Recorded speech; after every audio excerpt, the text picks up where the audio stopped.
Desde el punto de vista topográfico, entonces el cerebelo se va a dividir básicamente en tres porciones. Una porción media, que tiene relación con lo que tiene que ver con el vermis, que va a estar relacionada principalmente con el movimiento de la porción axial del cuerpo. Una porción que la van a encontrar en la mayoría de los libros como el paravermis, que está relacionada sobre todo con lo que tiene que ver con el movimiento de las extremidades. Y una porción bien lateral, o sea, el resto del hemisferio cerebeloso, lo estamos delimitando acá, que va a tener que ver con los movimientos finos. Ahí podemos entender más o menos de qué se ocupa cada una de estas regiones del cerebelo. Muy bien, si continuamos entonces, vamos a ver que en la parte interior de lo que es este cerebelo, vamos a encontrar en este corte, es un corte que hemos hecho más o menos un corte axial. Vamos a ver entonces que hacia la periferia encontramos la estructura que la vemos acá rodeando toda la parte externa, que es lo que se conoce como la corteza cerebelosa. Pero que fuera de esa corteza cerebelosa, el cerebelo va a tener unos núcleos que llamamos los núcleos profundos. Esos núcleos profundos vamos a delimitarnos en el orden de medial hacia lateral. Vamos a tener un núcleo en toda la mitad que le llamamos el núcleo fastigial, un núcleo más hacia la periferia que llamamos el núcleo globoso por su forma, otro núcleo más periférico que se llama el emboliforme y finalmente el más lateral de todos, un núcleo que se llama dentado. Entonces vamos a encontrar sustancia gris en el centro del cerebelo, al igual que en la parte periférica, y todo lo que encontramos dentro de ella, pues esto será sustancia blanca, que ya más adelante vamos a entrar en detalle de cómo se configura esa sustancia blanca dentro del cerebelo. Importante entonces que recordemos eso. Y desde el punto de vista histológico, recordar, o si no lo han visto, entender que el cerebelo se clasifica básicamente en tres capas. Una capa de células que se llamamos capa molecular, una capa muy delgada pero muy importante, porque va a tener las células fundamentales o las neuronas fundamentales de este cerebelo, que es la llamada capa de Purkinje, como lo están viendo acá escrito, y finalmente una capa llena como de granulitos que recibe el nombre de capa granulosa. Ahorita más adelante entonces vamos a entender cómo se relacionan y qué tipo de células hay en cada una de estas capas y cómo se relacionan con las aferencias y eferencias de este cerebelo.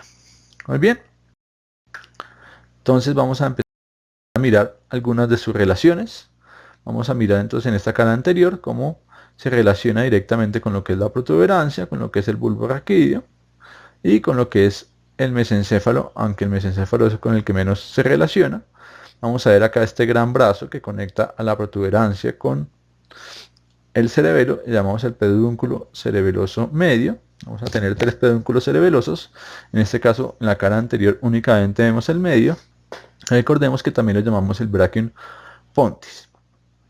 Dentro del tallo, entonces recordemos acá los pedúnculos cerebrales, la fosa interpeduncular, a la surco basilar, a la pirámide vulvar, a la oliva vulvar.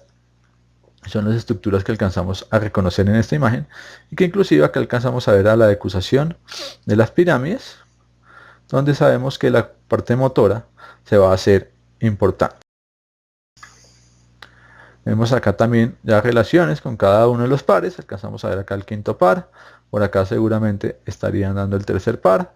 Acá tenemos el sexto, el séptimo y el octavo par. Más bien en el ángulo pontocerebeloso.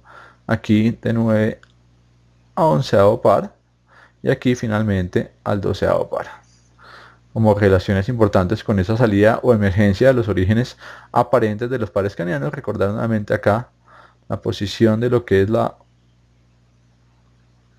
amígdala cerebelosa y alcanzamos a ver por lo que es parte de la porción inferior y parte de la cara superior del cerebelo.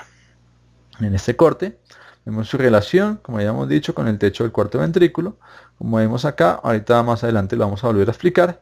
Esta parte se ve como si fuera una prolongación, como si fueran unas hojas, y por eso recibe el nombre del árbol de la vida.